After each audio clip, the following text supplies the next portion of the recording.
पवार आपल्या सगळ्यांचं लोकसेवा अकॅडमी पुणे मध्ये स्वागत करतो.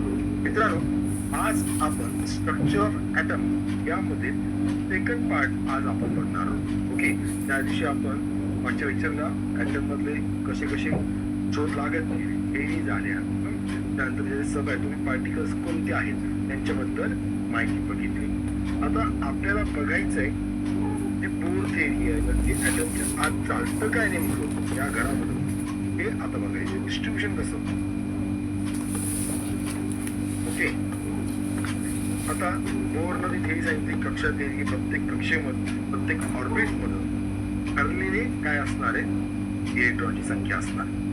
पण मी जेव्हा ऑर्बिट असं म्हणतोय तर त्याचा अर्थ ती टू डी डायग्राम झाली, ती बांगडी सारखं झालं. पण ॲटम तर गोळा आहे ना.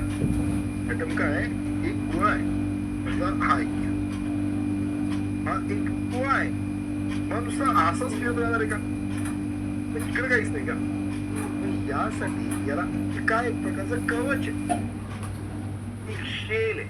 म्हणजे याला ऑर्बिटच्या ऐवजी कोणता शब्द वापरला गेला, कवच म्हणजे किंवा शेल किंवा कक्षा.